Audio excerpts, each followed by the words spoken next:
yeah, very, very excited about this meeting today, about this live stream.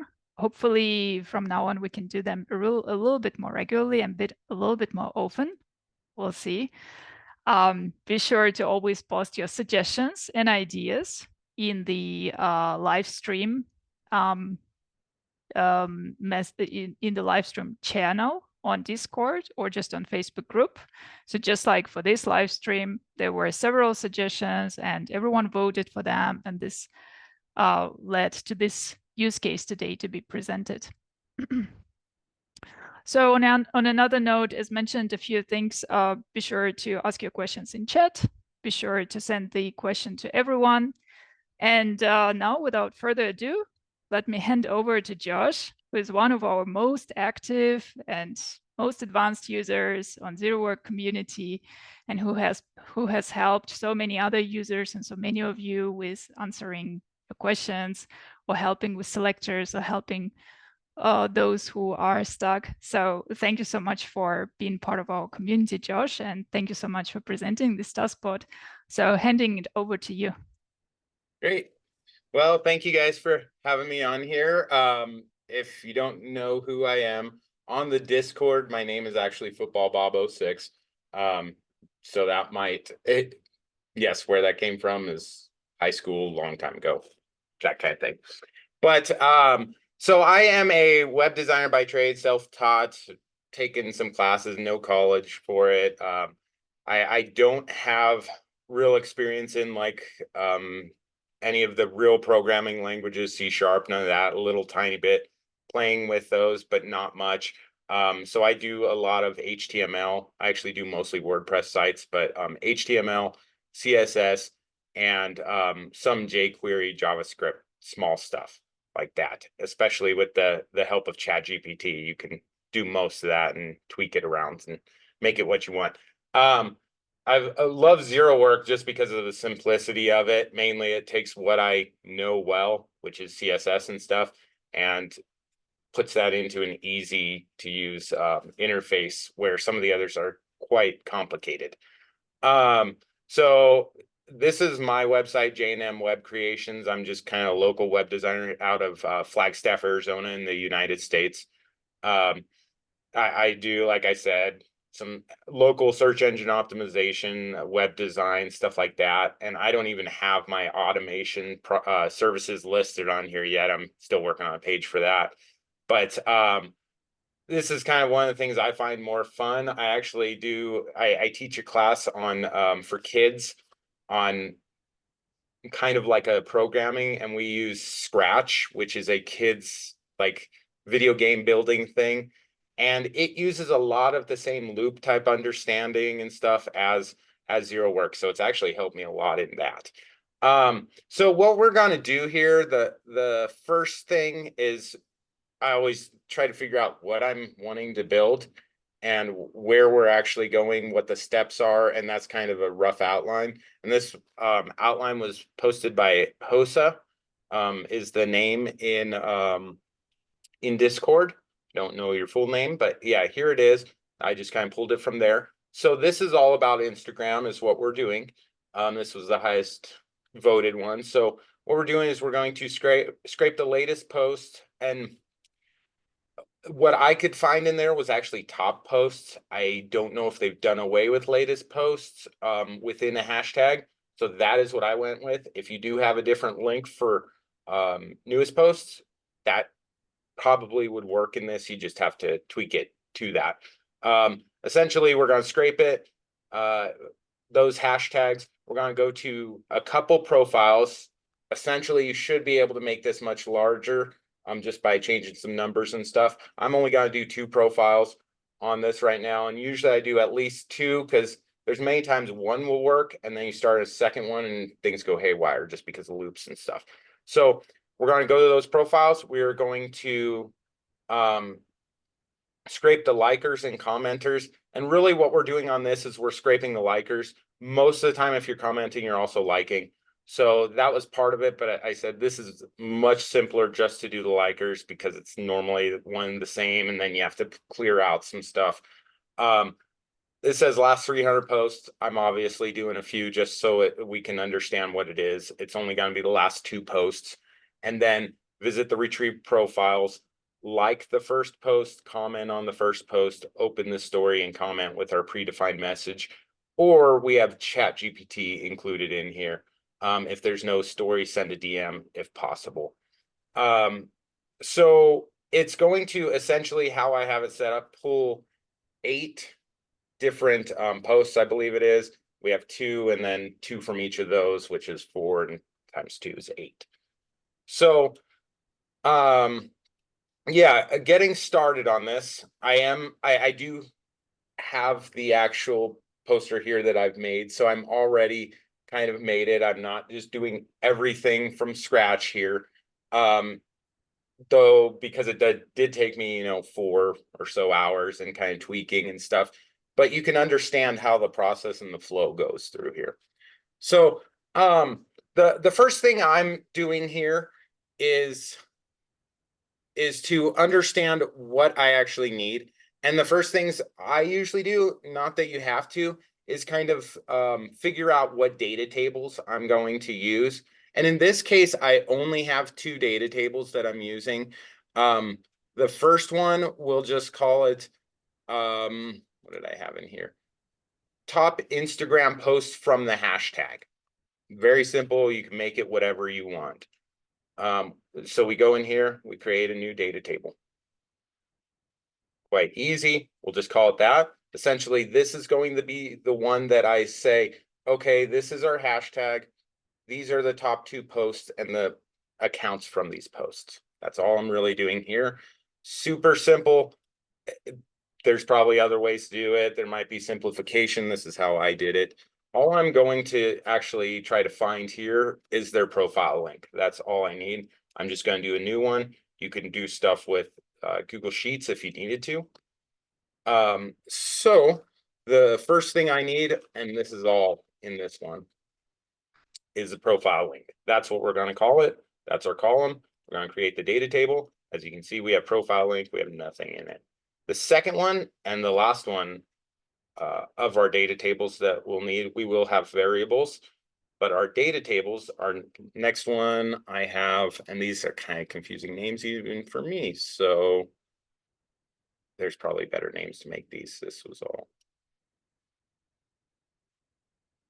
I called it accounts from top post accounts. It may not make sense, but essentially what this is the other ones. Now that we have the hashtag accounts that we found, hashtag posts and those profile accounts, we then go to and look for the other accounts that are branching off of that, essentially. The other accounts, the other comments, maybe it is, the other posts. So that puts it in a nice place. This was the easiest way I found to do that. And in this one, I used 3 things here. The first one, first column here is going to be the account name.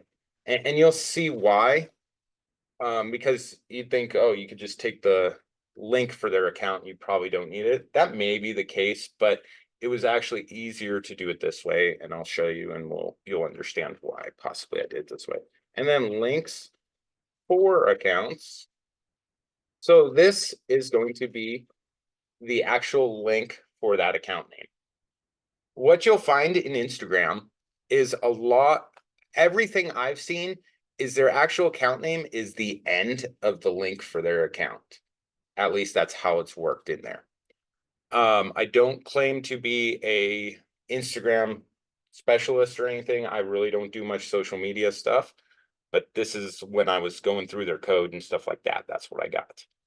The third one we have is first post content. And the reason we're pulling this is so we can understand what the post is about and possibly make a decent ChatGPT automation that hopefully gives an okay answer. I've had some wacky ones still because people put in crazy things in there sometimes. So sometimes you'll get wacky stuff. It's all about whatever they put in there. It's going to come out with the comment. So we're going to create our data table. Now, obviously, we have 2 data tables. The first one and the second one. So after we do that, kind of I'm understanding the structure, I just kind of go at it and I start chunk by chunk is how I normally do it. Let's see. And then, so what we're going to do is pretty much the easiest thing here. We're going to open a link. What I found is, let's say we go to here. Let's just go to web design. That's our hashtag. So what we have here is this is what I've found is always the link for tags, at least for web design. That's what we have. If you wanted a tag for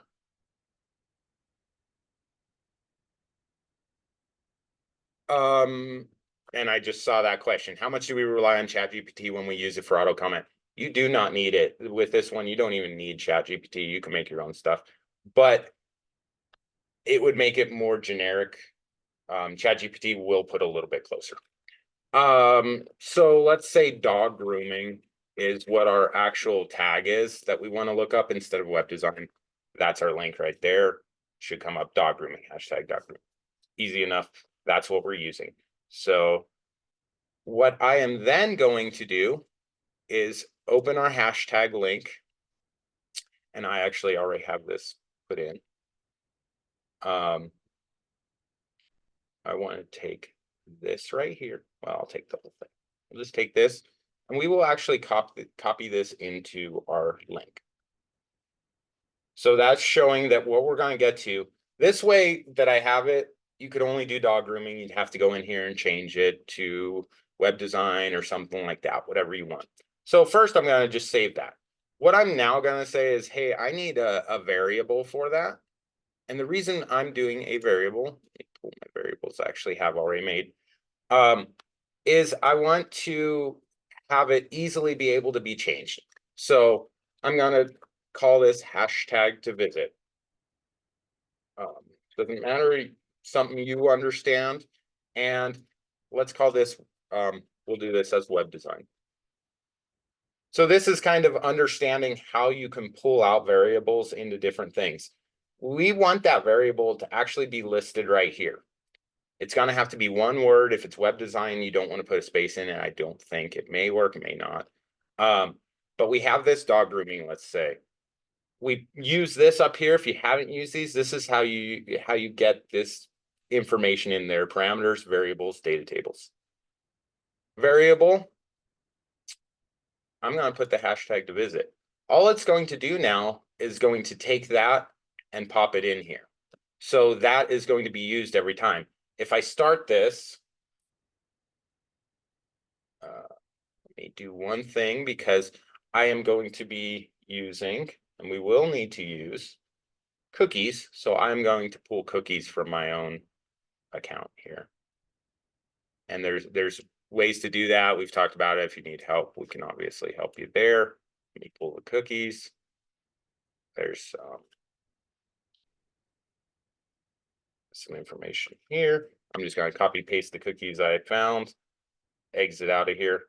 And what's now going to happen, should happen, is the link we go to is going to be hashtag to visit. And it will pull up my other, might close before we really get to look at it. There it is right there. Boom, web design. So that worked exactly as we wanted it. We want to be within those so we can scrape everything. Get to my next part here. So now what we're going to do, now that we actually can get to our hashtag we want to super easily, just by putting it in here, put dog grooming, it'd be there. I don't know if it works with a space, because they usually work without spaces on the hashtags. So let's just go ahead and use web design here. That's what I have been using. The only problem with Instagram's stuff is a lot of times they pull some of the same accounts. So you may get some of the same accounts where they don't have, I could not find, like I said, new posts rather than top posts. If anybody knows, let me know. But a lot of times you'll see that was a different one, but some of these are the same sometimes. Like this one has come up before when I've played with it and stuff like that. So we'll go ahead and make that our main. Trying not to make this too long, but it is a very complex thing. So it's complex, but it's able to be done. So essentially what we want to find here now is who are the first posts on here. If you did 300 posts, it should go down through these and go through a lot. That would be tons. You obviously have to do best practices with Instagram and all these other social media. So that's kind of up to you where you sit. Don't do too many at a time. Don't do tons and tons of commenting over and over. You probably get banned and issues. And then you might use proxies and stuff too. And so that's why I'm only doing 2. So we wanted to find this one essentially, and this one right here. So how do we do that?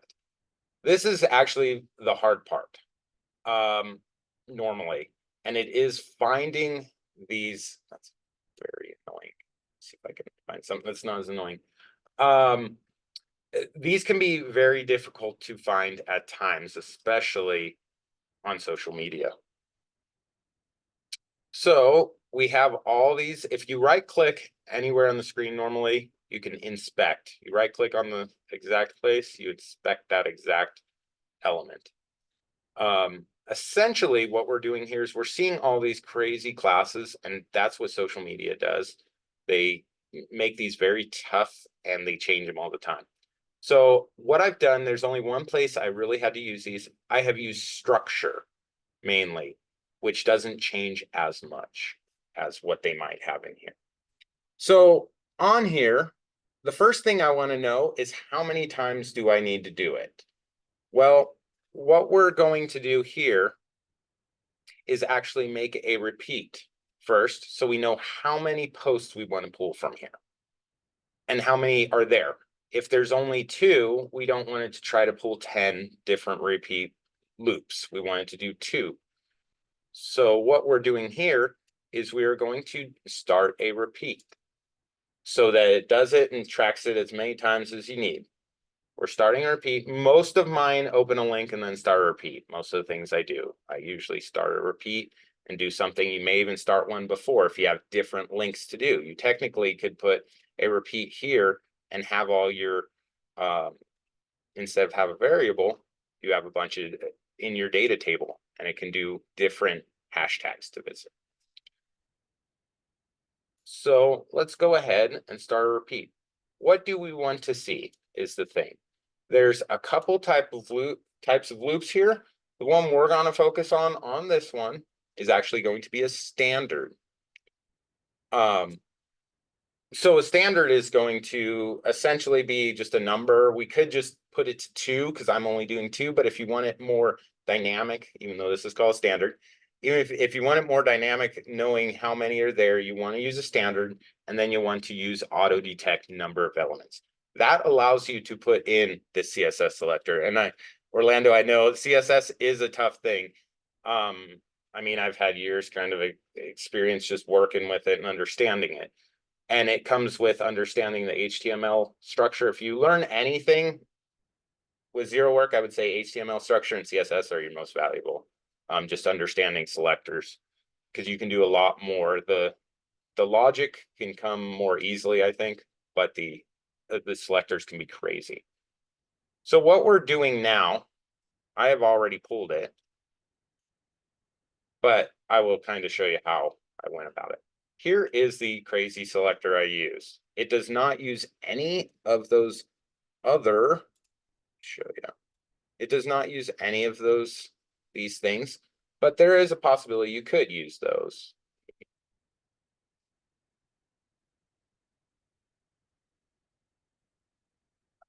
Save it. So save it so I have it.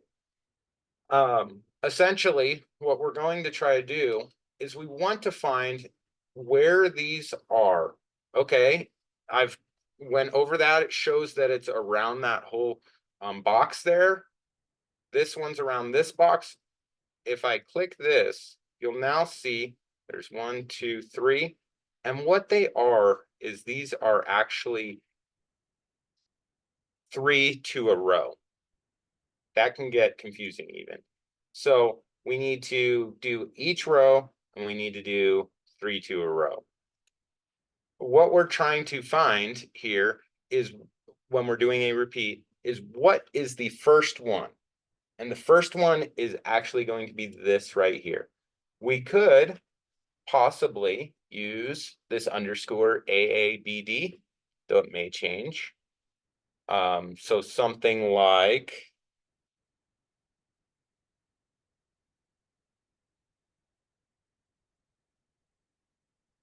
oh, I don't know why is my audio working for everybody else? Can everybody else hear me?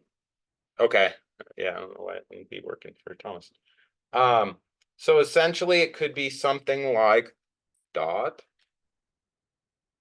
underscore AABD. There's a couple ways you can do it. You can do div that class equals D. And that would be another way to do that. So essentially what you're doing is you're trying to find the first one where it goes to the next one, where it goes to the next one. So you don't want to take anything inside of this, even though it shows it's there. You want to show that actual structure. And this is kind of inside of there. So how I did it was I found some stuff above it. I found this right here. This div has this display flex direction. So I essentially copied all that. The reason I did that is that's one of the only ones that has all that stuff in there. And so you are actually saying, okay, I want this exact one without using a crazy thing. If they change style, then yeah, it can change, just like the letter. And that would be seen through your thing not working correctly and not getting there. But essentially, I have then told it, okay, this div right here is my first one, but I want the div right after that. That's what this is right there. That says the one right after it, which would be this div, which is all 3 of them, that whole row. And then I actually want this one. So essentially it's saying, go to this one, then go to this one, then go to this one. So you pop down, and it's a hierarchy essentially. That's how the layout is going to work. So it's very complicated, and it did take me more than just this 2 minutes to put this one together. I tried a few things, though you could probably use that AABD and be fine, at least for a while. I tried to make it more resilient in that, and it may or may not be. So then all we're going to do is save that. I actually, because I only wanted 2 of them, I don't want to go through all these. I'm just doing a 2 limit. If you wanted to do only 5 from each or 2 from each, you could just do that and not even have the lead selector. But then you might have to put something, say, if there isn't anything in this hashtag, then don't do this. So this is a way that it'll get the correct amount, and then you can cut it down. Like I do a limit of 2, you could do a limit of 5, whatever. So now what we're doing is we know how many. It's going to automatically, obviously, come out to 2 because there are more than 2, and we've set our limit at 2. So at this point, then we're like, okay, what do we do within our loop? So we are now in a loop. It's going to do these things 2 times. Whatever we push through this is going to do it 2 times, unless it stops for an error or something like that, or you tell it to stop. Don't do this or break a repeat. That's kind of what happens. So the next thing we're going to do, we know if we want to do 5 and there are only 4, it is going to limit it. Let's say I did this and did it 5 and there are only 4, it should limit it to 4. That's how it should work. If there's 10 and you do a number under it, it's going to be whatever's the lowest number, I guess, is what it's going to do, because it knows then that it can't be more. going from there, now we want to do our actual figure out what is in these, who's posted these, and scrape it, essentially, is what we're doing. So let me go ahead and bring this back.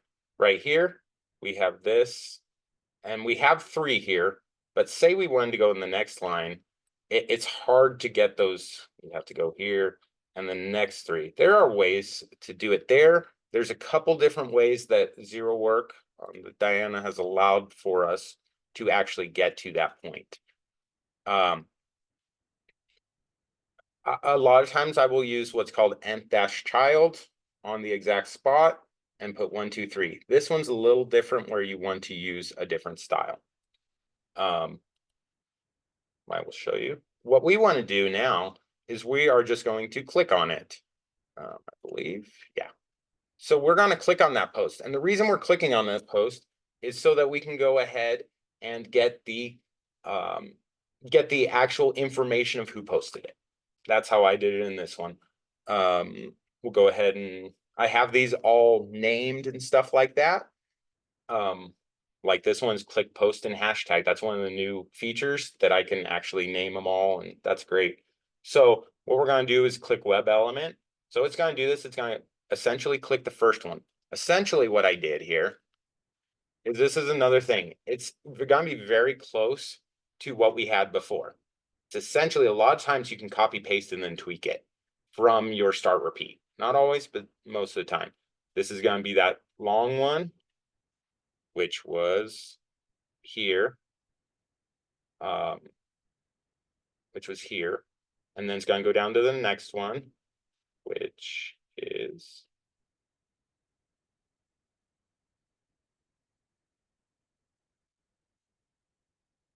then it's going to go down straight to the next one, which is going to be right here. And then it's going to go one more down. And what you're doing here is you're saying, I need it to loop through every one of those. What this is saying is the first one, it's going to find, then the second one, then the third one, then the fourth, then the fifth. It's going to loop through all of those that are there, essentially. So it's the same thing. We're just telling it now loop through. Each time I do a loop, it now changes it from 1 to 2 to 3 to 4 to 5 to infinity, whatever it is.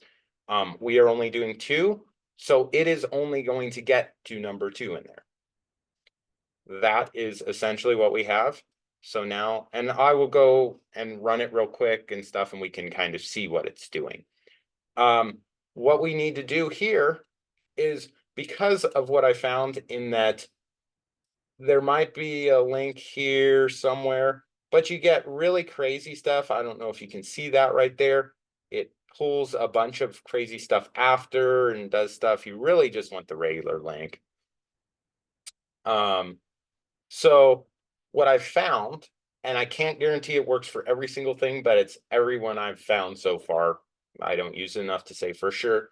But this name right here, all you need to do is add it to like Instagram right here. As you can see, it's just Instagram.com and then that, and that's going to go to that guy's profile. So all we're wanting to do is find out what that guy's name is or what his link is. And so all we're going to do here is now save his name to the profile. You could have taken that other link, how it would work. You don't always want all that other junk in there. Who knows what it's going to do. So we just want the really, really simple one. Now this, if you thought the other part was a little tricky, this might be a little tricky as well. For just understanding what you're getting. Sorry, that is so annoying. So what we're now going to do is we want to save the name of the profile, because that's where we're going to get it. Instead of getting that crazy link, we want to save the name of the profile so we can make it a link. All we then do is save web element. This should be. And this is going to be my selector I came up with. As you can see, again, very possibly confusing. What this is getting is this right here. It's just pulling that right there, not the link, just the name right there. What you're going to see here is div role dialog. And here's a way to look at it. And we didn't really go over this. This has been talked about a lot.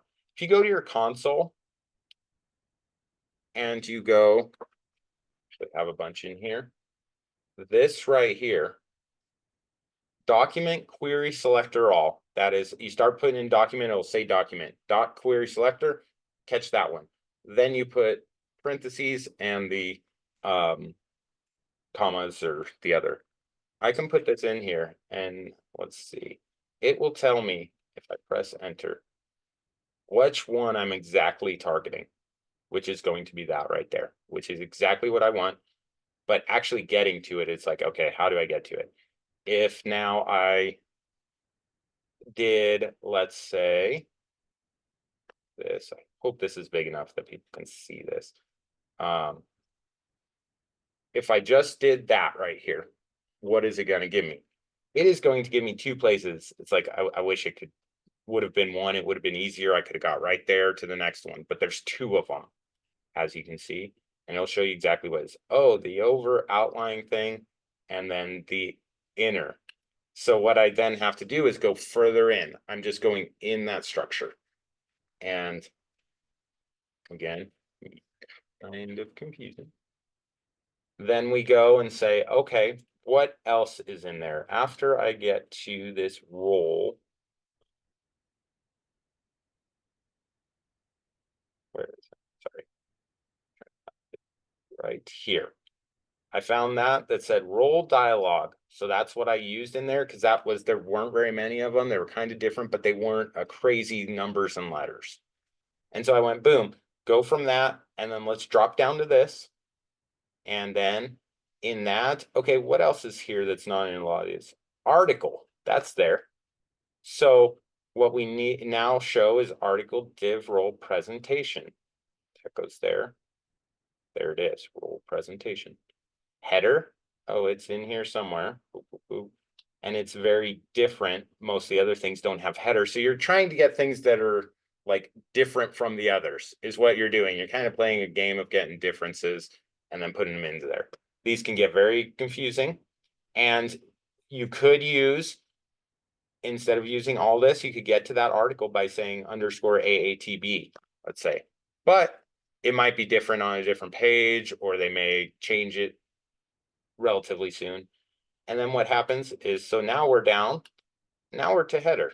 So watch, if I put this in, so this is kind of a all-in-one, like learning the whole system, I guess.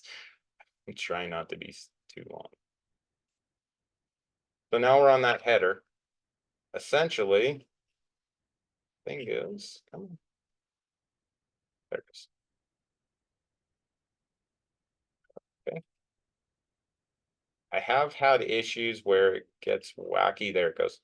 But essentially, we're now in that header of where we want to get that information. So we have now gotten at least to inside the header. Now we have to find just a specific thing right there. And so what we do then is we come down here and say, okay, where is it? I can keep going down. I'm inside of it. Okay, not that. It's in here. There we go. Boom. It's there somewhere. It's dropped down. Oh, there it is. And a lot of times you'll see it just listed right here. And it would say article be blah, blah, blah. And you come down until you find it. That name. Right here. This is where we are. You see it right there in black because that's showing what's actually there, what you can see on the screen.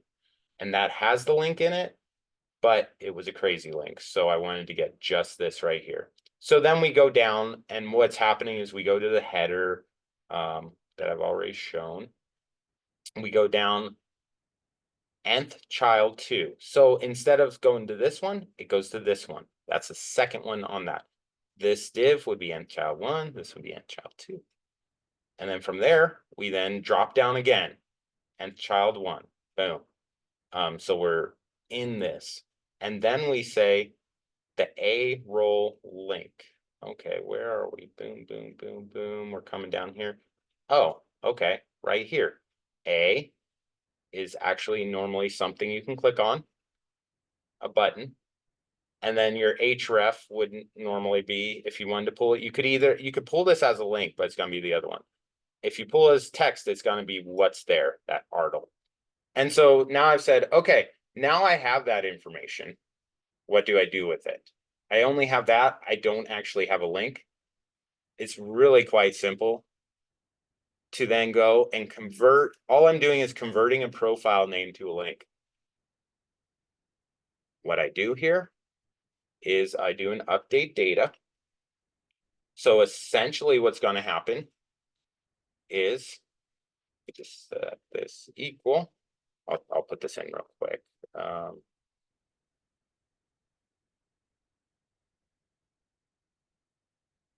We have now, let me just save that here. We have now, with this, we are telling it, save this web element. We want to save that, and we want to save it into our accounts from top post account, top Instagram post. We want to save it there and say it's the profile link. So what's going to happen if I do this? You can real quick see. We'll just do it. It'll only take a second here. Deactivate that. We'll just run it. All it's going to do is should pull that, pop it over for web design. Whenever it comes up, it's going to just pop into that one and that one, I believe, and get this information.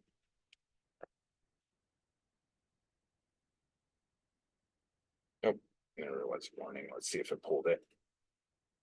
Yep, it pulled it, but there's not an actual link. So all we're going to do is now tell it to become a link. Update our data from what was there right now, which is that one right there. And it's going to update in the same exact place. It's going to say update this to this.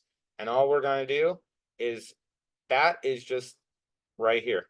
Data table, top Instagram post, profile link. So all that's going to do now is going to update this right here and put Instagram.com before it. And now you have your link. Boom. Okay. And we will turn this on. Sorry. Activate. Boom. Done. That is what we need to do there. And then what we have then done is, well, dang it, we've gotten in here. We're going to pull the wrong thing if we can't pull the second one from in here. So all we need to do is close this. We just need to find that little close. This is a really pretty simple selector. We'll take a look at it. Some things you might see are like close, or like you see the title close. You might even be able to use title close to do it. What I chose was then click something else, because now we want to click that close just to pop it out of there. Give me just a moment. We will click a web element. Boom. So our web element then is boom. It's a very simple one that I found. It is that right there. And again, the reason we're doing that is because we see it here. It's an SVG, which is actually a type of image, but it's within that. So you press that image, essentially, is what is happening.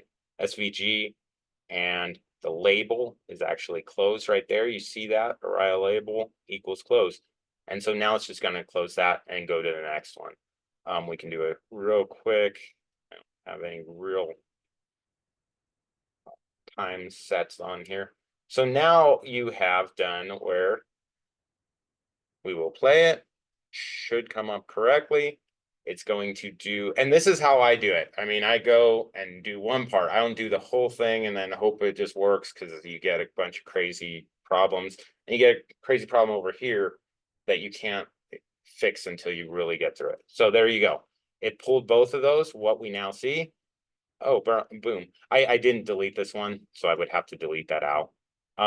So now you'll see this goes straight to this guy's place, and or persons, whoever that is. And this one goes straight to that one.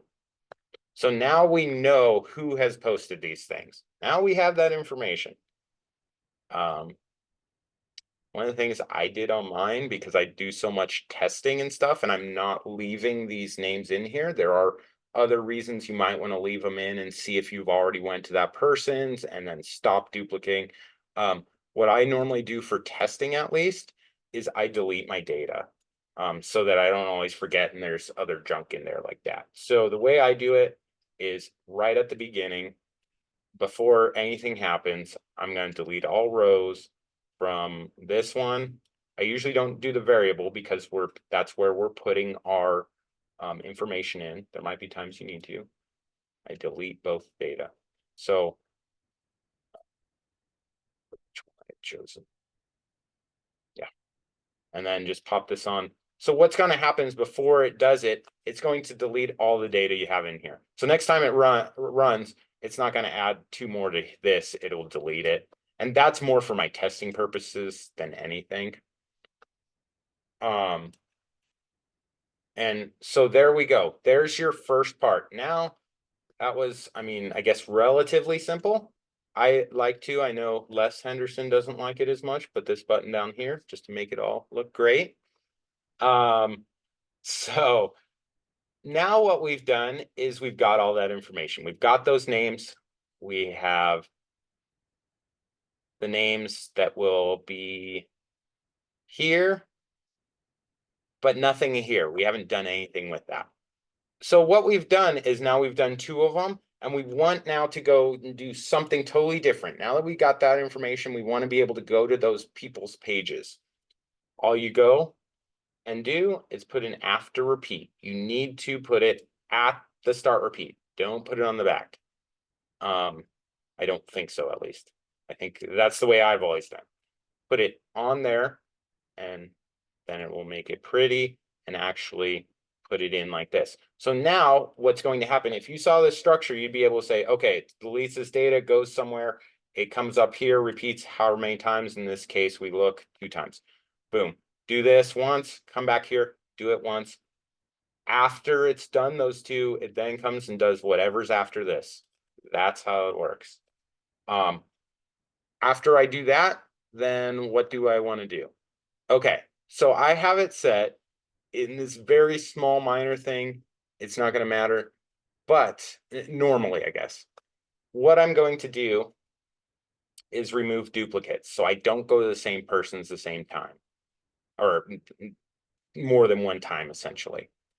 And let's just say normally there aren't duplicates, but maybe there was for some reason. And all I'm doing now is saying, if there's 2 that are exactly the same, remove those duplicates. That's what I have. So that is in between. So it does this once. It is not within a loop. It does it once. Then what we do is, okay, what are we going to do next? Now that we have this information, we now want to figure out on those people's pages who actually liked their first post, let's say, or however many you set it to. So what we're going to do is then another repeat. These are all full of loops, and that's a lot of scraping and stuff is loops and doing stuff over and over and over. That's what automation is for. So we have a start repeat. How we did in this case is we're saying, I want a dynamic. I want to use now all those links that I've just taken and use them for a certain purpose. The purpose is to get the information from their Instagram account. Dynamic, and we had put them here at the top, Instagram post for hashtag. I only have 2. You could set a repetition limit if you wanted. I know I'm only going to have 2 because the first one only did 2. So I'm fine with that. But you could set that limit there. So now it's going to start a repeat. And all this does is tell it essentially all it does, it doesn't actually do anything other than tell it how many times to repeat. And we had 2 profile links, so it's going to tell it 2 times. It won't tell it 3 times. It's only going to tell it that amount that you have in there, or less, depending on if you had a repetition. You can do it newest rows first.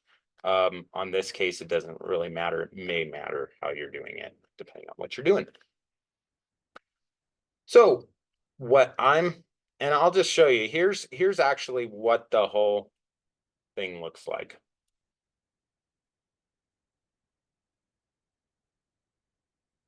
wow, that's, and this is a smaller one I made. This is not a big workflow, even though it took me a while. But that's what it looks like. And we're just basically have gotten to right here.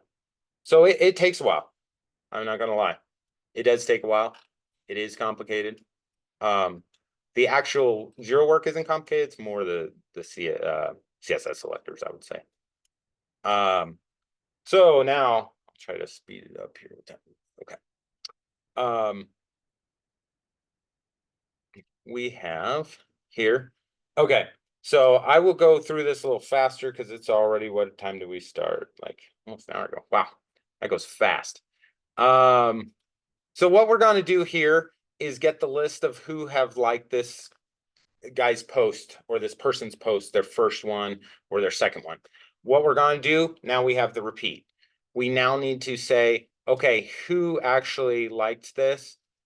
And we're going to go to their profile or go to this guy's person. So I'll say person because this one might have been guy, but you never know who's there. All we're doing is going to go to their profile. And the way we do that is we take our link that we already have, and it's now going to go to the first one and the second one after that, depending on what we have. First part here is repeat for post and account. So we want it to,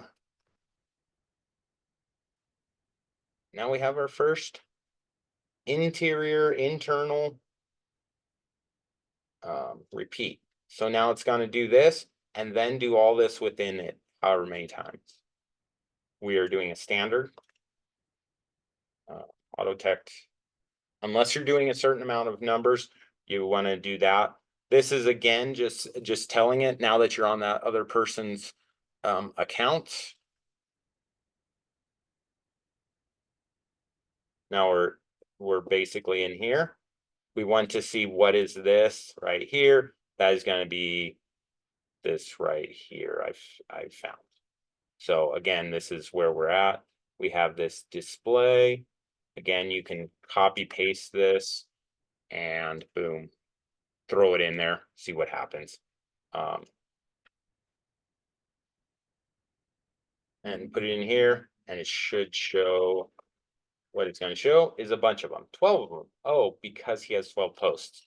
So essentially you're telling it, I want this to repeat for 12 times is what you're telling that because of how we did that.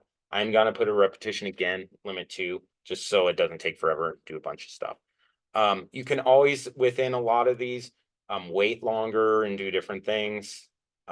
Especially if you're going crazy with it, you want to do different crazy things to get around their stuff they have. Okay, so then we are going to click on the post. We're going to click on that post so we can figure out who is liking this post. Boom. That is this. Basically, I found it the same way as I did that other one. It would be a copy paste of this, and normally this will work, not always. Add in that nth equals loop index 0, and boom, it's going to pull however many are there. So, or it's going to click the first one and then click the second one when we do our second loop. Sorry. Boom. I'm trying to speed it up here. Okay. So what I found in here, easiest way, do this, press on that. Okay, I want to see everybody who liked it, press on others. And sometimes you got to get creative with this. The best way for me was just to press on others. Now we have a whole list of who liked it. You could even go in here and press on all these follows if you wanted to, and follow everybody on this list. I didn't put that in there. That wasn't really part of it. So what we need to do is get this name, this name, this name, this name, blah, blah, blah. This one's a simple selector. That one. So we've clicked on that one, and now we want to click on others. Click element. And I will have the full one that I actually made before with everything listed and what all the names are. So it's more simple, so you guys can play with it if you want. This is all it is. A span.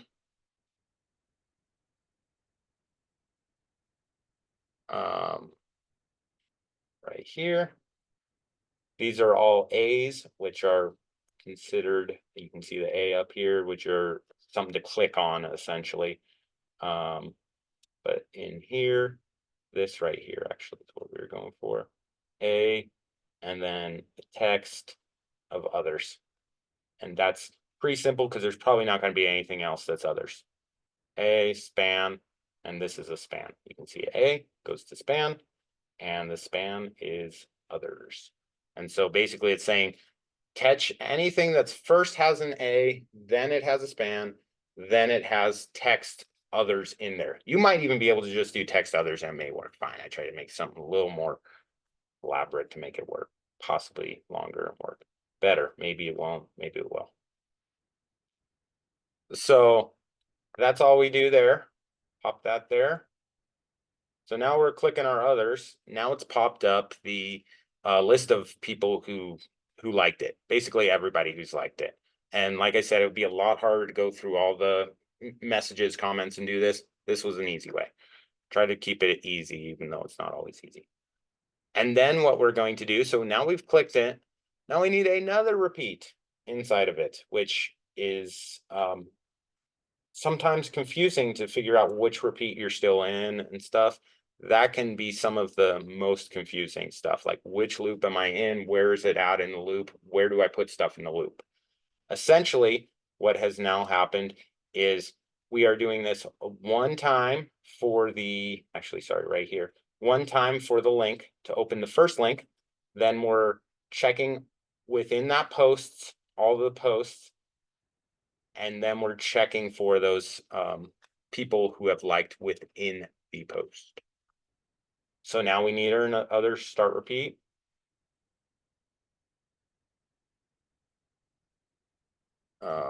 This is again a standard because we want to see how many people were in that list. This is what I found for that. Again, this is going, one I found was,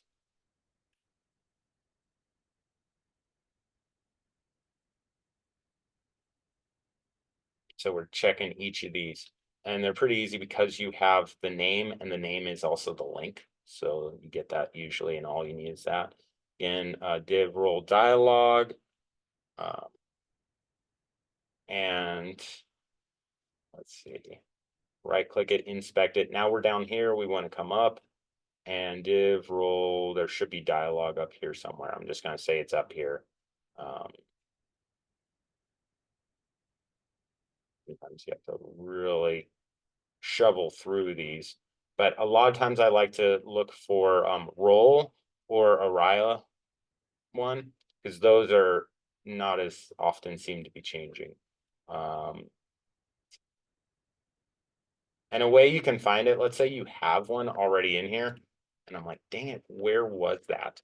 You can always go in here and figure it out by just putting it in the console.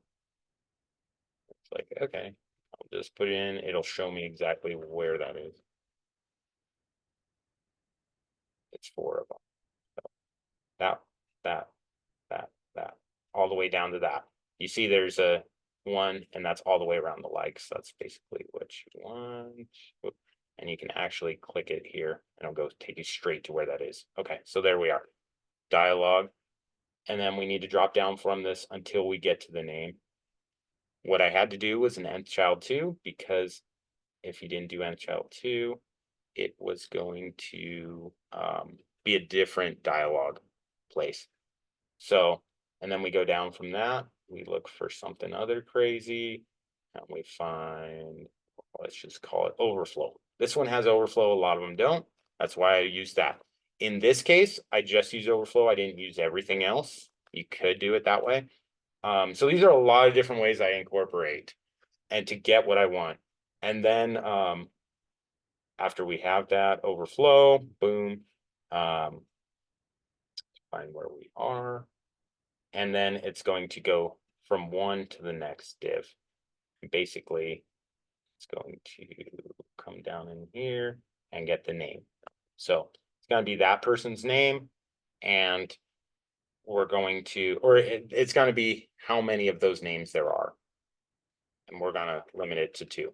So as you can see, we're doing two things, two more times and then two more times. So you have 8 altogether.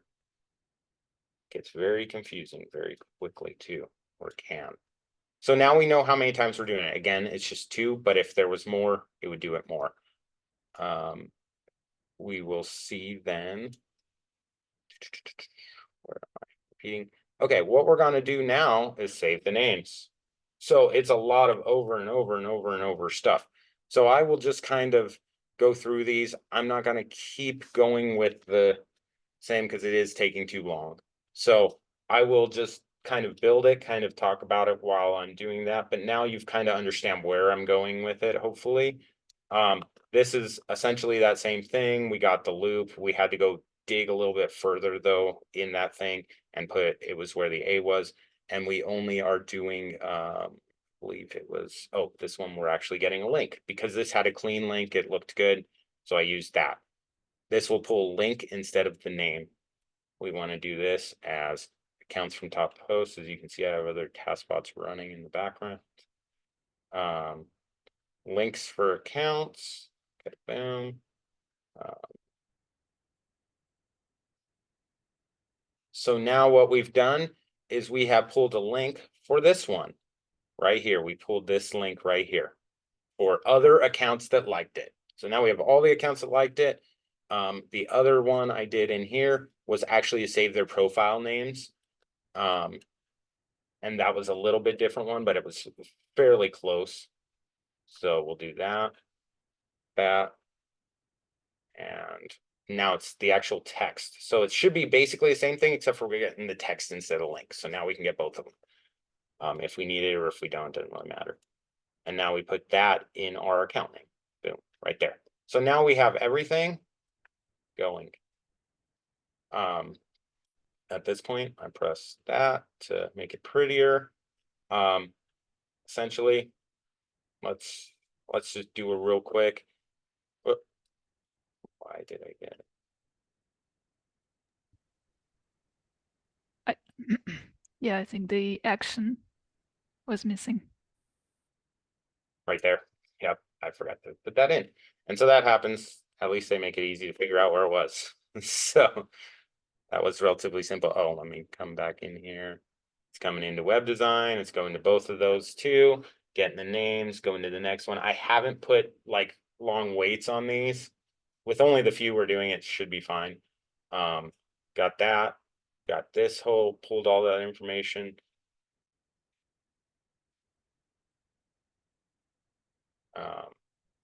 You know what it didn't do just now? It didn't close my post, so it's not going to the second one, but we will see what we get. So you can see it actually said it ran to completion, but there were some warnings. What happened is I didn't close my post, and so it couldn't see what was under that.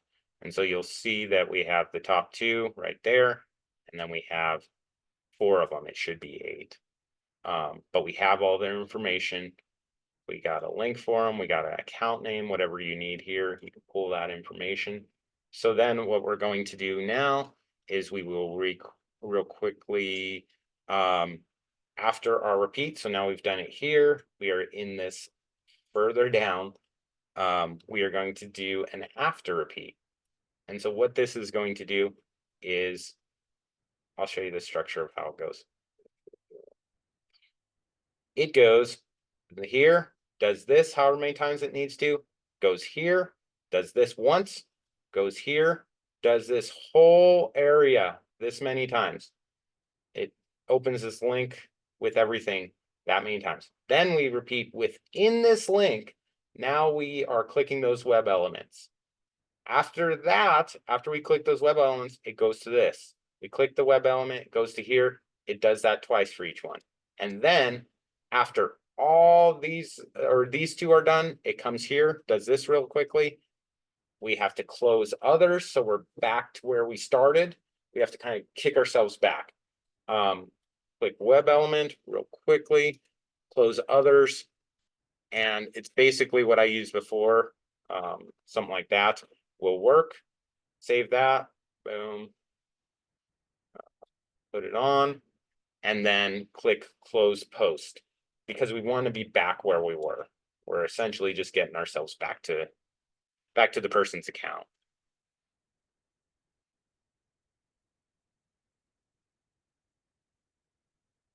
So there we go.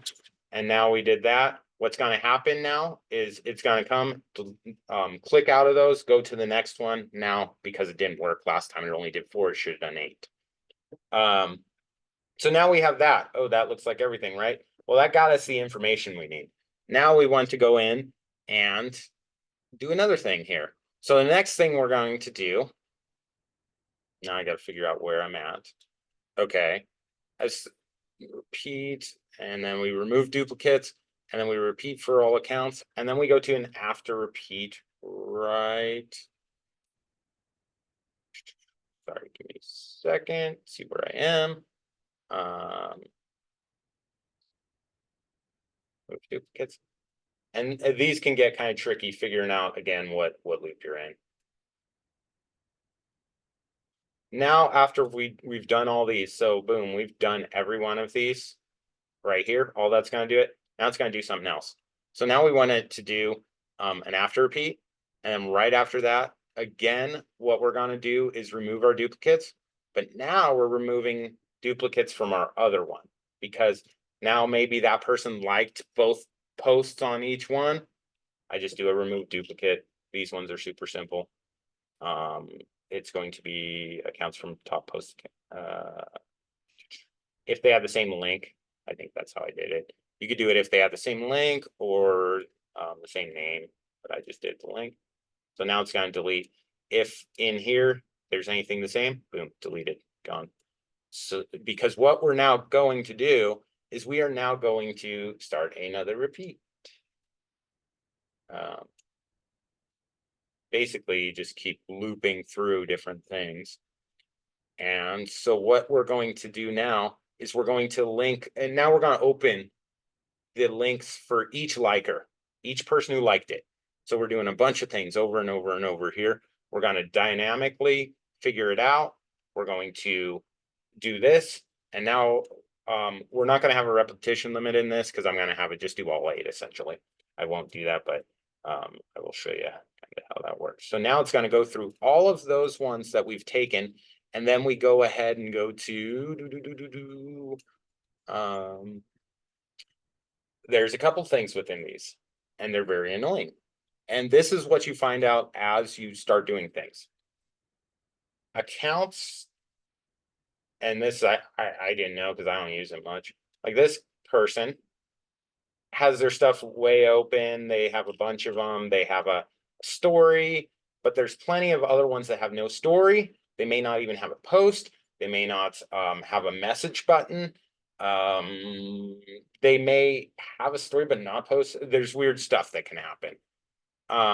So essentially we have to check for each of these different circumstances. The first one I found when I was messing around with it, go into the people's accounts, and we might see one here. Let's just see real quickly. Nothing there. That one actually, if you looked at it, has other stuff but no story. This one has, we'd have to find ones. This one's fine, no story. You might not have had a message button, I didn't see. But I found a lot of them, and I don't see any right this second. You go through it, and a lot of times something will break, and you'll see it not working, and you have to figure out what that thing is that didn't work. And in that case, one of the things that didn't work was accounts are private. So what we now need to do is see, okay, is the account private? If the account's private, then we don't want to do anything. We can't really do anything oftentimes. So what we're going to do is then we're going to check. It's called check web element. And this allows us to find something. If it's not there, then we do that. If it is there, do it. This is really easy. If you find on that page, you right click on this account is private, you'll see it's an H2. And if it says this account is private, then we know that it's found. And what we want to do is if it is found, we essentially want to do nothing because there's usually not much we can do on that. Let's just call it do nothing. And by do nothing, I mean, just don't even put anything on there. It'll just stop essentially. The next one is going to be not found. Okay, So now we haven't found that it's private. We found it's not private, essentially, is what that means. If it's not private, it is private. So that's kind of a way to think of it. Double negative there. Now we have to check if there's no posts. Again, all we do is we just set another thing here. Check a web element. In this case, another easy one, spam, and it's checking if there's no post yet on that page. If there's no post yet, it's going to do it. This one, we are just going to put down the line to not found. Sorry, I had it the other way before. And I do these a lot where I just push them back and then I'm like, okay, where am I at? So I can clean it up. Looking, we have the not found or the found up here. We have the not found here. And now we are saying, okay, are there no posts yet?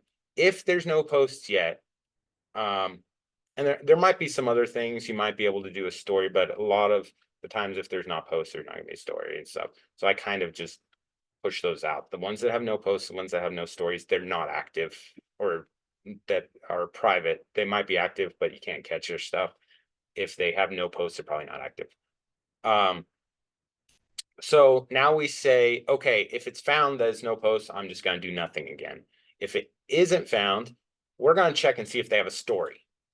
This was the only one that I had to use one of their crazy things that I could not find another way around it. Maybe there is, but I was searching and it was a pain.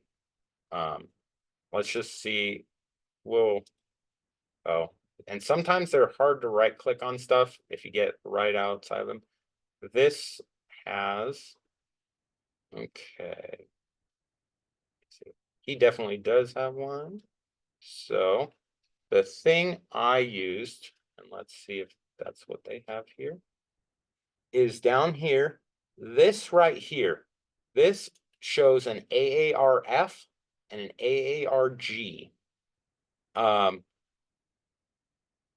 If there is a story, we'd have to look at one that had it and one that didn't. That's sometimes the thing you have to do. Okay, here's one that had it. What's different in those two? The one that had it, the one that didn't. I believe this guy didn't have this person.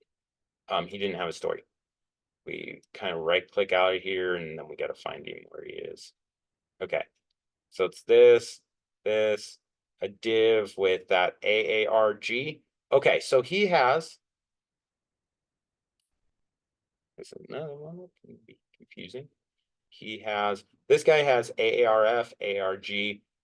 This one has AARF, but not ARG. So what I found out is if they have a story, the AARG is the one that's there. The other one will not be. So this is like, you're just looking at different things and seeing what's different. It's like a puzzle kind of in where you're like what has changed? And so at that point, you have to say the only thing I could figure out to do was check for a web element of AARG. So we're now going to do another check web element, and that is going to be pretty simple one again. That, and why you put this right here, that right there, the star, is because it says if it includes that. If it does not, if you don't have that star, that means everything in here has to be on there. If it has a star, it says this is included, but other stuff can be there. So that ARF is fine. It'll be there. Okay. So now we have no posts. And now this is saying there are posts. So no posts. That wasn't found that there were no posts. Now we go here. We check for a story. Okay. Now we found a story. Sorry. There is a story comment on it. Yeah. Done a little bit. So now if there is a story, we're commenting it. First thing we do here is we want to click on their story.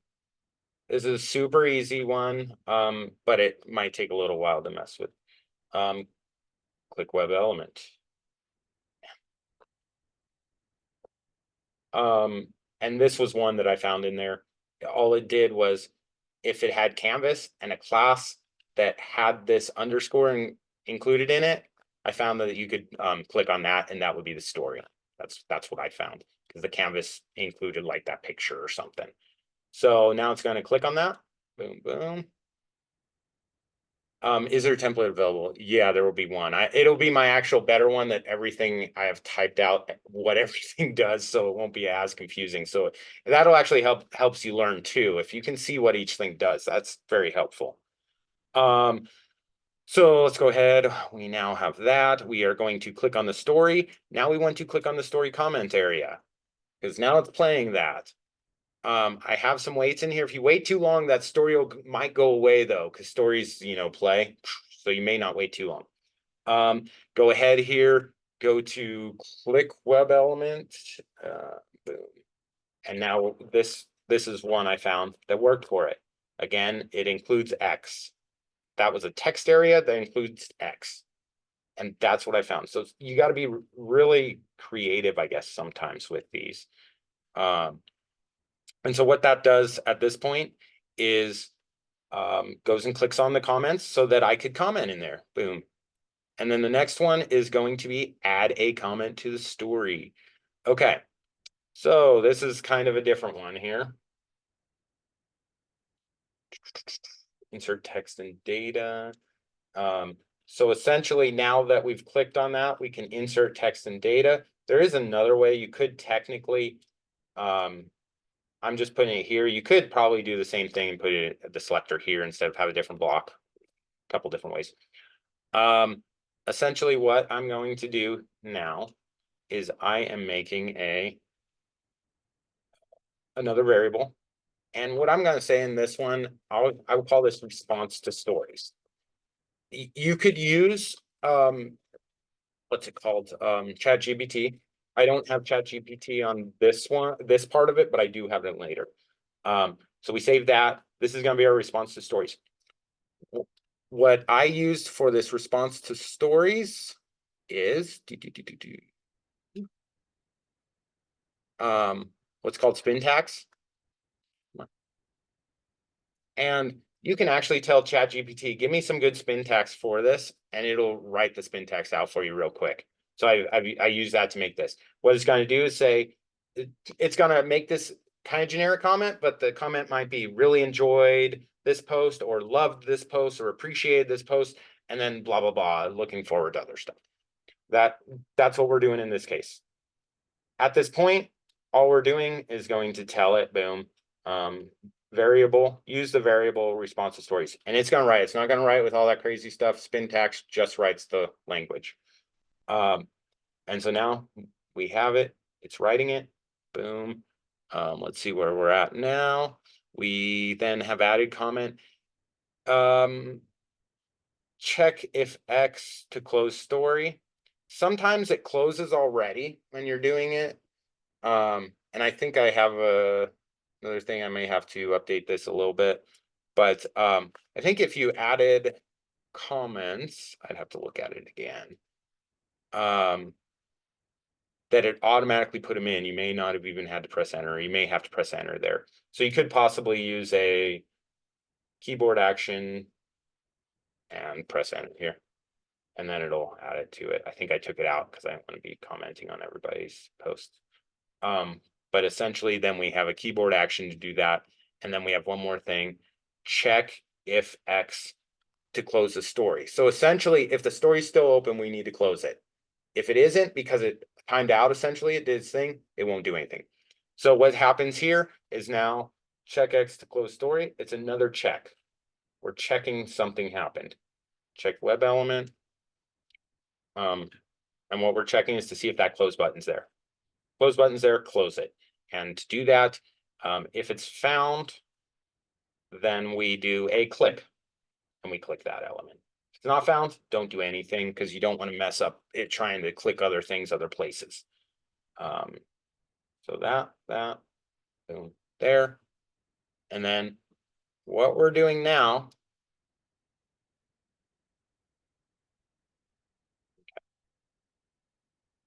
so then within this, we now have that we are checking to see if they have a story. If they have no story, we want to DM them instead, if possible.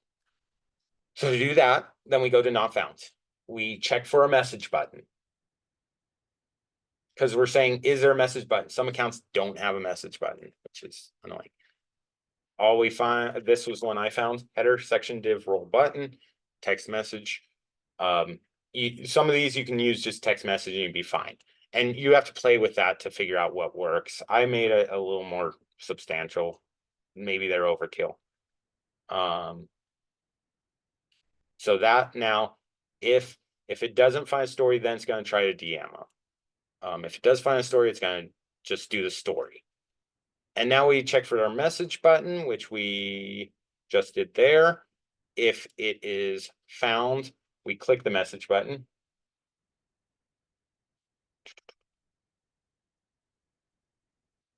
And it's going to be the same one we just checked. Usually if you're checking one and you click something after, you're usually going to be the same one. There might be a reason. There's probably reasons why you wouldn't, or there definitely is, but a lot of times it is that way. So now we click the message button. Now we want to click after that. It comes up with an area to click into. Boom, click into it. And that is going to be the message area. And so now what we've done is, let's see if we can find it again. If it doesn't, whoop, did I mess up that? I may have messed it up. Yes. So what happened is I went the wrong way. Now, if that message button is found, it's going to click the message button. It's going to click inside there. And then what we want to do is now insert a response to this person. Again, this was, in this one, we made it more general. I'm just going to create another one. Response to DM message, I think. I forgot what the whole response for DM message. Okay. And what I have in here is another spin text.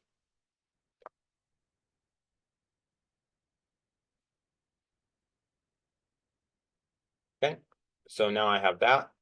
And what I'm doing there is that insert the DM response is all I'm doing. Essentially now we have clicked in the area that we can message. Then all we're going to do there is go to a insert text. You can, again, if you wanted to just use that, I kept them separately, but you can use the other. This is going to add our variable. So any of these DM responses that will be fairly generic, but they will have some spin text, so they will be a little bit different, each one. And these are people that haven't seen the other DMs, so they're not really gonna know. And this could be, in this case, let's say you wanted to DM someone with your product, like how I did that in there was, hi, come over, let's chat, drop by, I have a great product, something like that. Maybe that's where you tell them about the product you have. And so you make it real kind of generic and you don't use ChatGPT in there. You have it exactly what you want them to see in the DM. So that's why I did that way kind of thing. And that's what was asked in the request. So boom, boom, boom. And now we want to click to go back to our profile. That's all we do. Now we have to go back. We always got to be on the correct page is kind of a huge thing, or with correct things showing of what we do. Because if we go in there and we click out of something, it needs to be injected into your automation, if that's how you do it every time you go to it. So click web element right here. This is what I found, view profile. We're just basically clicking it again, going into it. Okay, boom. Looks like it's almost done. Sorry, it's not yet. Let's go back to, so now what we're doing is, and you'll kind of see it on this, I'll show you just a quick. Now, if there's a story we commented, we've done that. If there is not a story, we check for a message button. We've done that. If there is not a message button, or so let's say anything, we now did the story, we did the message, or we did the no message. So now we want to throw them all into clicking on the first post. So now we're actually going to comment on a post for these people. Go back up to it real quick here. So what is then going to happen is, now we got to figure out where we're at. We're going to click on a first post. It's another kind of tough one. Not gonna lie. This is that. I won't go through that. We've kind of watched how to do that kind of stuff. And that just takes a long time. That's the longest things that took me. So now we're now at the same place for all these little automations, all these little loops. We're at the same place at this point. So now we want to click the first post. And that's what this has done. It's clicking the first post. But which ones do we need to click the first post? All of them is essentially what we have. Click to go back to profile. So we're having a bunch of them, and all they're doing is jump into the same one, so you don't have to rewrite this stuff over and over and over. It's not, yeah. So essentially, all of them, whether they have anything or not, because we've already seen that if they're no posts or if they are, or if they're private, we're already filtering them out. They're not here. So these people are definitely going to have posts. And so we want to comment on there. Click our first post. That's what we did. We want to save the first post comment or content. Sorry. So what we are doing now is we have a variable. Sorry, not the variable. We have it right here. First post content. And what we need to do is we need to save the first post content. And the reason we're doing that is so we can throw it into ChatGPT and tell it, this is what the content is. Give me some whatever you want to write for me and however you want to do it. What that is we are saving the web element.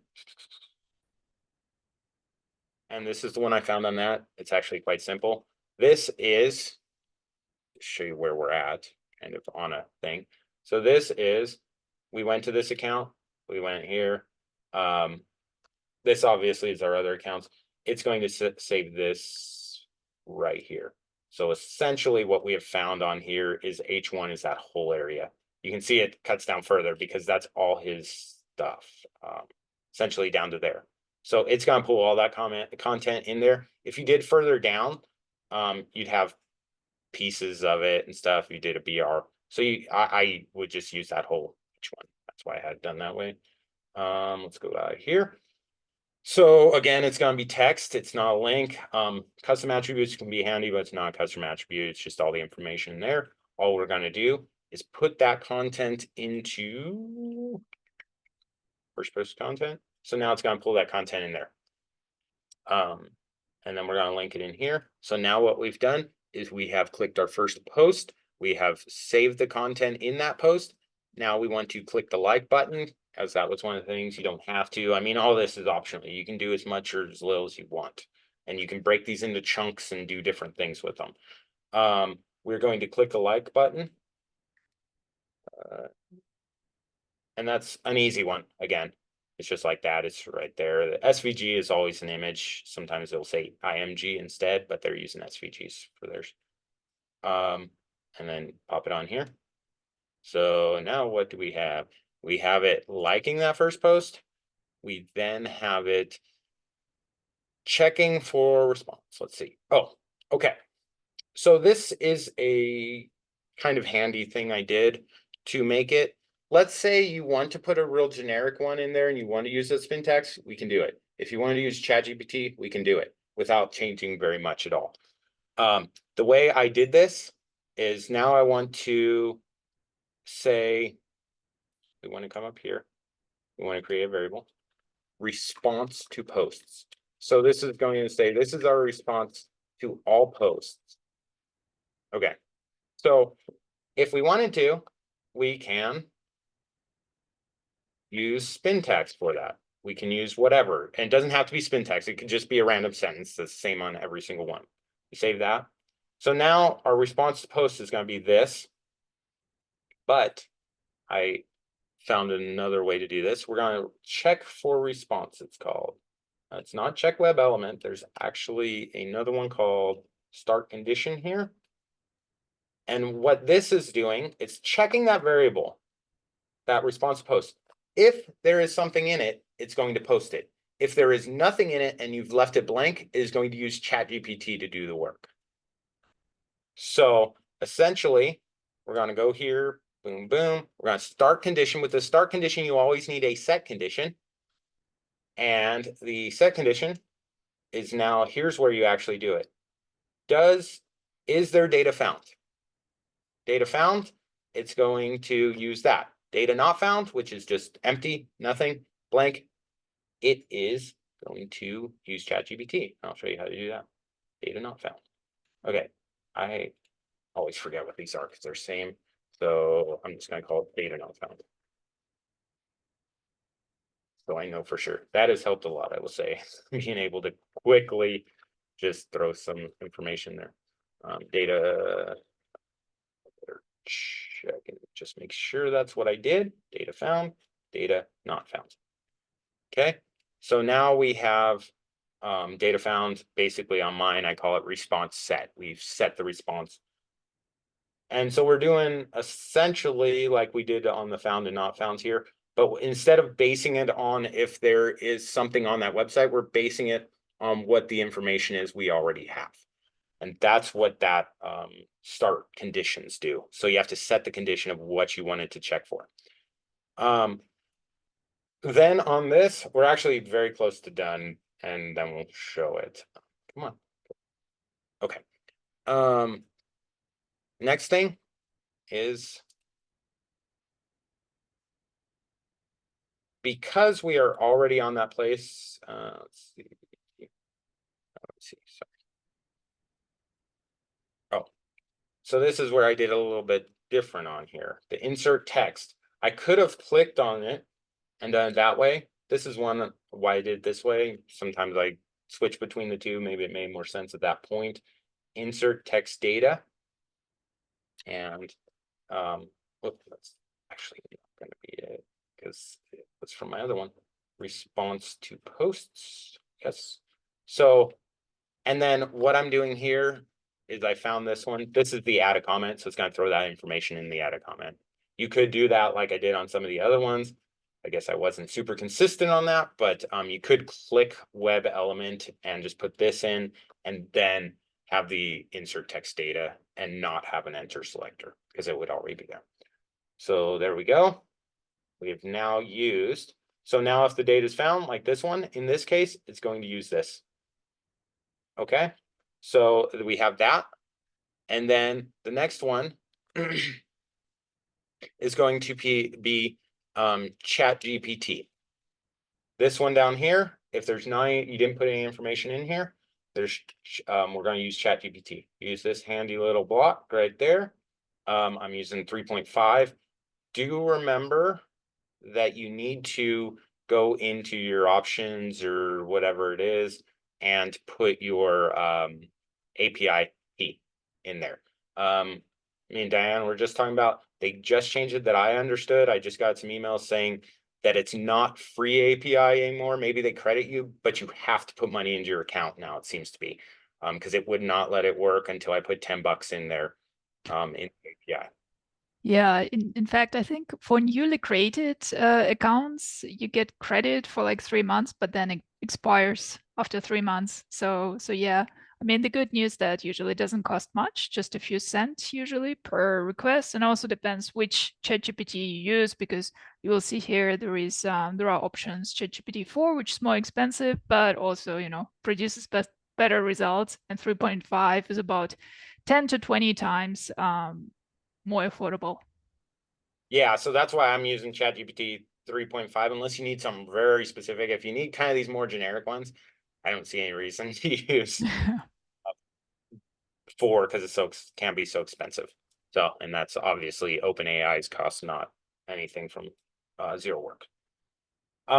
So here's what I put right here is write an Instagram comment praising this post. This is a super simple one. And I put in parentheses or in quotes, and here is the content I've used. And the content is, I actually can't use this one because this was from my other one, so the ID is going to be different. Do remember, if you copy things from other workflows, the IDs are going to be probably different, and it will not work. First post content, I think I could use it right here. Which one? Where am I at? First post content, right there. And then add it to, and I don't know if you still had to do this. I know we were talking, or it was at the beginning. this, I think had to be in the variable and response to the post. This doesn't have to be this way, but this is also a good option. So you could, if you wanted to save the responses, the corresponding ChatGPT responses to your data table to kind of track which comment was there recorded, then you could also save it to your data table. I guess in that case, that accounts from top accounts, and then probably you might want to create a new column or something because you work. because that's first post content is the post itself, right? And if you want to save the response, kind of like the comment, maybe it makes sense to create a new column called comment, or you just go with the variables. That's also an option. Okay. Just really just depends if you want to track the ChatGPT comments, in your data table. And if you don't need that, then variable, I would probably also pick a variable. Okay. So yeah, we'll just put it in there. Our actual, not our variable, we'll put it in a column because that should still be able to then pull from that column and just use that. That I would think. Insert text data. Again, on this one, I think. Just a second.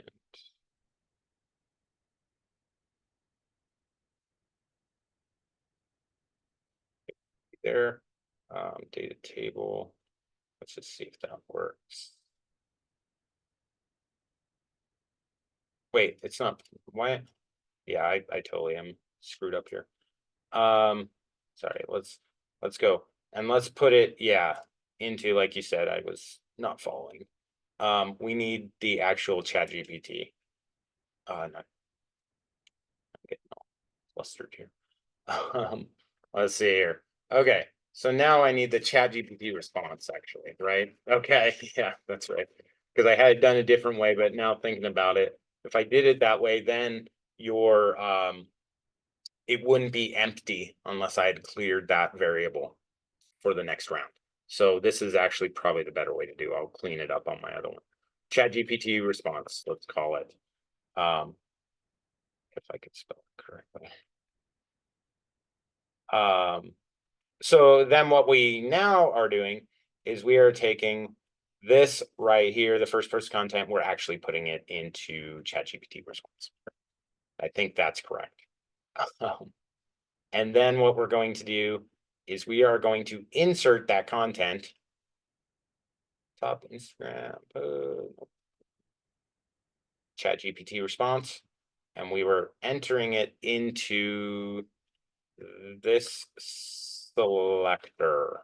And I think that will work as long as all my selectors are correct. And then I didn't put it on here, but all you have to do is make another one. I'd have to actually see what it is. And after those are done, then now all we're doing is we're clicking the, let's see,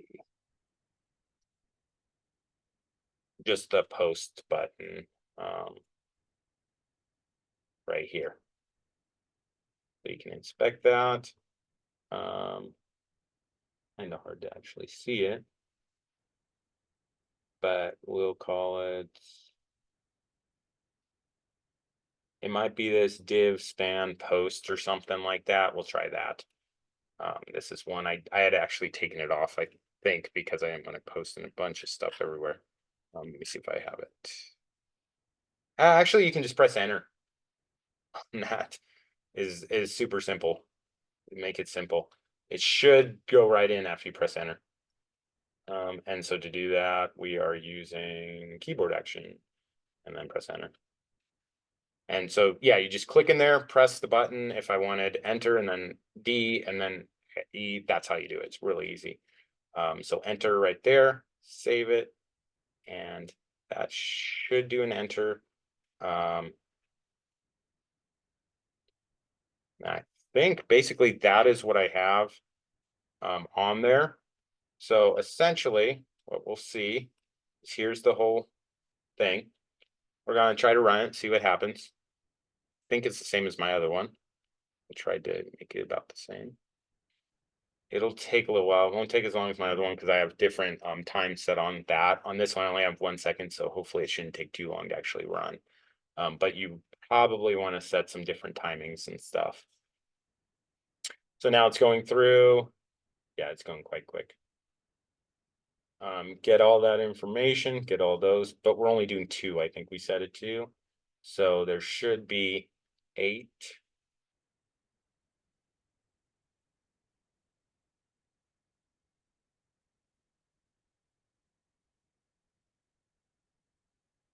And so it's going through, this is getting all the accounts and the likes and stuff. We're pulling that first, and then we will go to those accounts.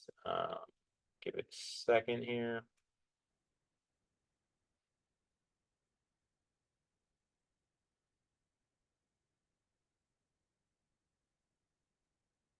It's gonna message this person.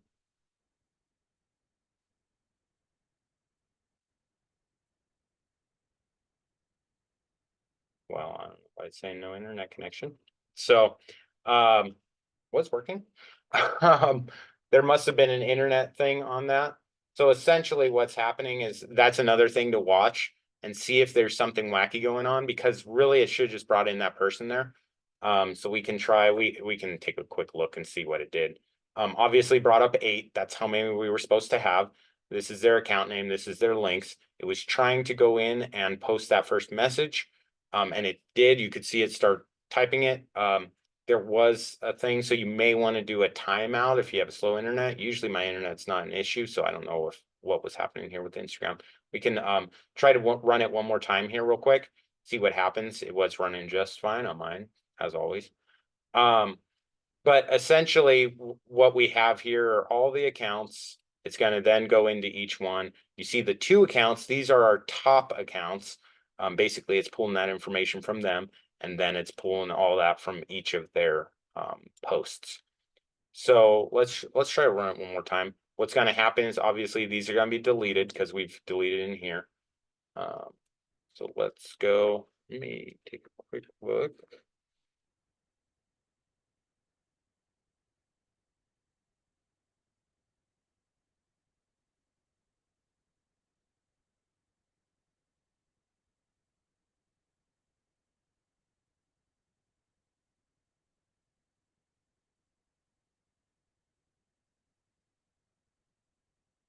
What I'm going to do, well,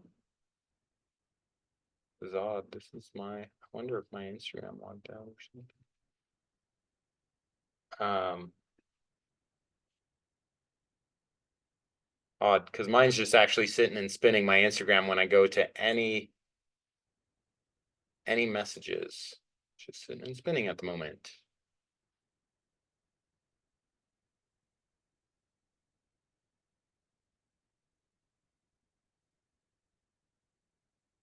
So there you see it did that. Send it. Like this post. It is working.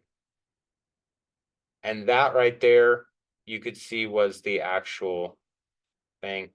So there's still some tweaks to do. But it is going. I had a couple issues here.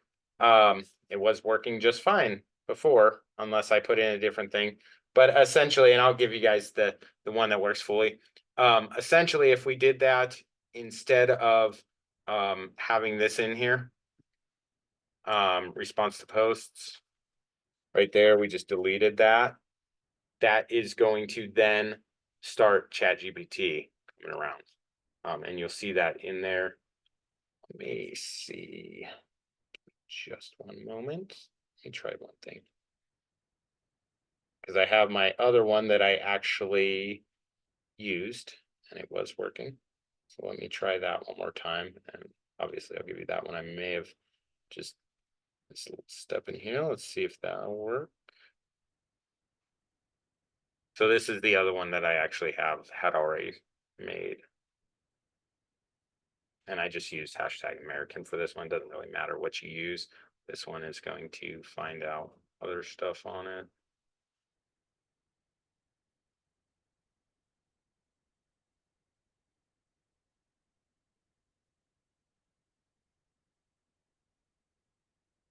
So as you can see, I put longer wait times in this one. You can always just mess with those to get it. It's going to take those top two right there.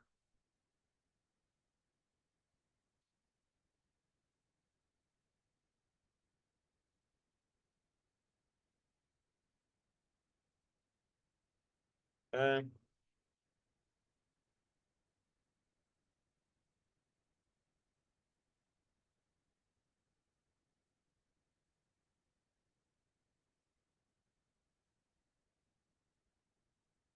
it's going.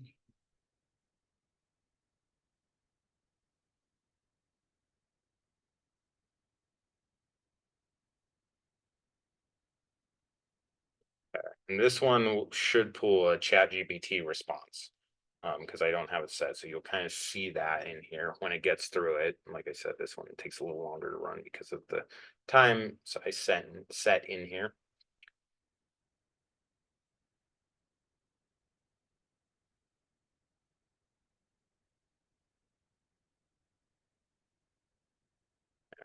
The other one ran successfully, but that's not this one. Okay. So I'll give it just a moment here. Sorry, it's taking so long. See what we can do with it.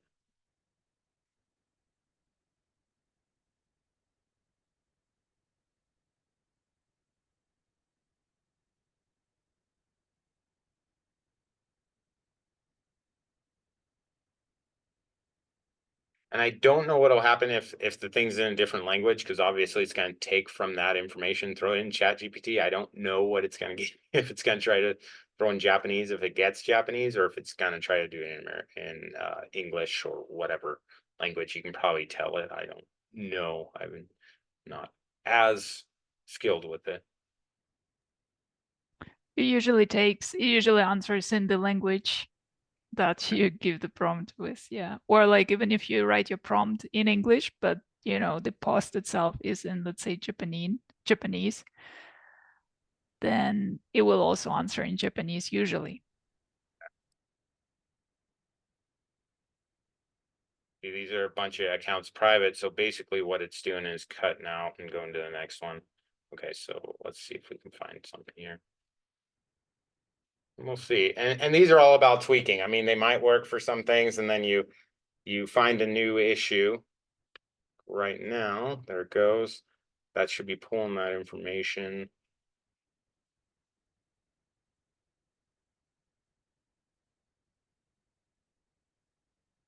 So oh, there's something wacky on this one.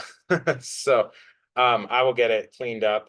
But it is going through all of them. A lot of times either they've changed something small, which happens when you do something, and then you don't know that it's not going through because it had the comment in there the other day when I ran it yesterday.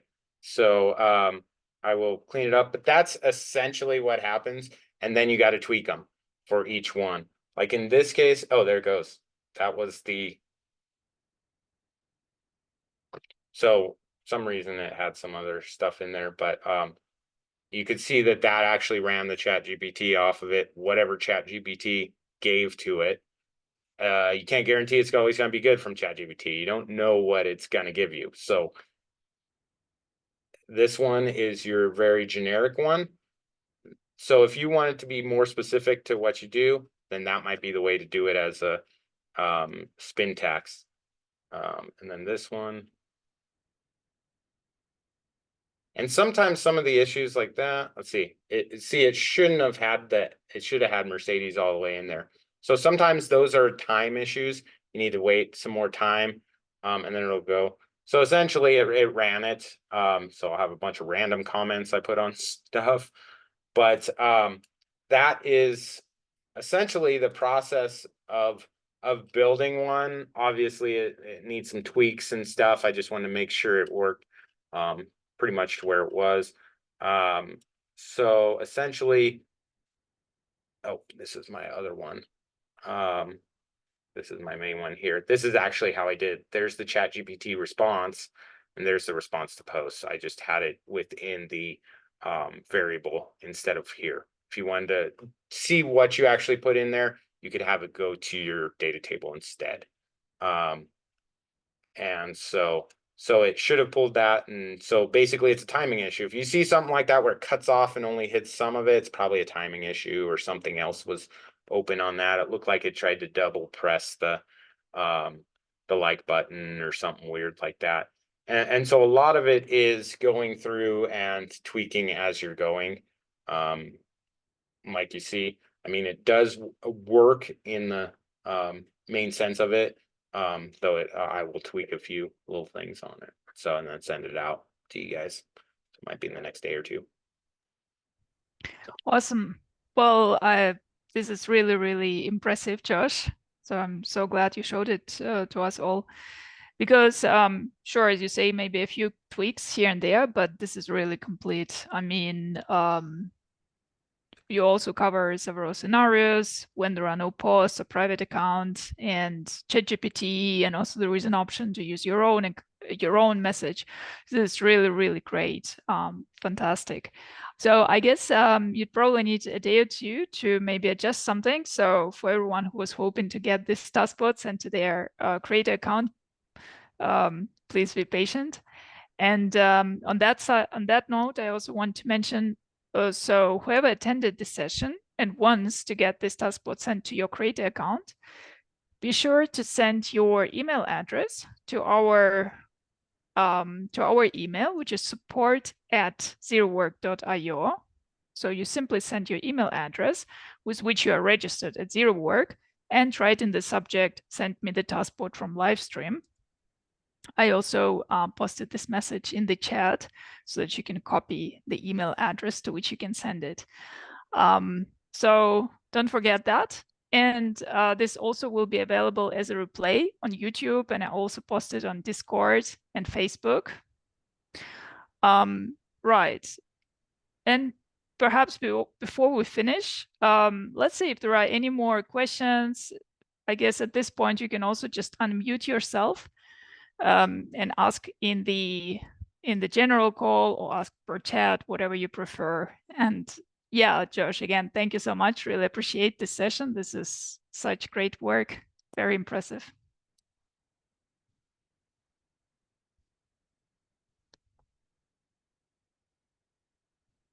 Yeah, definitely. It was fun making it. And so it's kind of, for me, these are kind of like little puzzles and stuff. That's how I kind of see them. But there's always like Steam. I have a Steam one, which is a video game company that it would pull all the best deals for that day that were over 75% off because they didn't have a filter like that.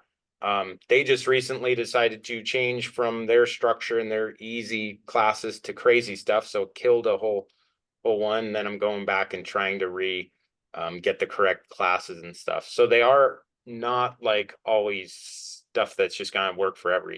There is some upkeep on it. So it's kind of thing. And I mean, I can usually build them for people if they want to, we work out something price wise and stuff. But there's also like for yourself, you probably want to learn some of it so you can troubleshoot these things and clear them up when they do happen, because they will happen. They're not websites change their structure, they change their classes, stuff like that. Yeah, 100% agree. And really, it's the same way with many tools. Like even if you take WordPress or Webflow, I mean, sure, you can pay someone to create a Webflow or WordPress website for you, but in order to maintain the text or maybe update some picture or whatever, you still need to have some basic knowledge. A lot of you actually asked in the chat, so is there some good CSS selector course? I mentioned one that we have on our YouTube channel. So if you go to our YouTube channel, it's called Select a Crash Course. It takes about, I think, 2 hours in total. There are also a few examples. If you watch it and you follow and you try to follow along by building a few selectors on your own, that certainly could help to get a really good introduction to it. And then also on our Discord community, many, especially Josh, are really helpful when it comes to, also selectors if you get stuck. But in general, it's really not that complicated. You definitely don't need to have coding skills per se. It's more about, I guess, practicing building a few custom selectors on your own. And then once you get that skill covered, then you really pretty much can automate anything, because then this is sort of the hardest part or the trickiest part of web automation. I see also talking about extensions. So Josh is already sharing a screen. So there are also a few tools, for example, where you can just copy the selector, but they're usually not as reliable for social media. So social media is really a special beast. They often try to obfuscate selectors. But yeah, that one, copy CSS selector, is a good tool, is a good enough tool. But for social media, you probably want to learn some of the basics first. And actually also that's why I really like this session, how Josh, you also explained how to actually build selectors, not just the logic of how to build and use the building blocks within ZeroWork, but also actually even how to build the selectors. That's really valuable. And I hope all of you could also learn from that. Yeah, that's great. The three I've used mostly are the selectors hub, the Ranorex velocity, and copy CSS selector. That's probably the most simple one, but it's not always best either. So, and none of them are. Most of the time I don't use those. Every now and then I'll use those and tweak them. So most of it is me creating my own selectors in there. Like you could see, some of those were crazy. It's not going to tell you that to use a class with the multiplication symbol or whatever with the star equals X or something like that. It's not going to tell you that. It's going to use full ones where you can use these different things and cut them apart to include what you need to include. If one of them uses underscore X and then all this other stuff, but it always uses that underscore X, you might include just the underscore and X or something like that to work. So. Yeah. And also, Josh, if you have any course or some materials to recommend about CSS selectors, then please also post. I think anything, any additional materials that are easy to follow are very helpful. Okay, so on that note, I would say thank you everyone so much for taking part. So if you want to have another live stream happen, then please share your suggestions or your ideas, what use cases you want to see, what you want to see automated. And then we'll take a look and the community will vote what's also useful for everyone else. And then we'll present it in the next live stream, show you how to build it, send the ready TaskBot also to your accounts. So just do that. And other than that, just be sure to be active on our Facebook group and our Discord channel, because as usual, we're sharing there all the updates about the releases and also, solution approaches to different problems or issues that are there. All right. Well, thank you so much. As long as there are no other questions, then I would say let's wrap it up.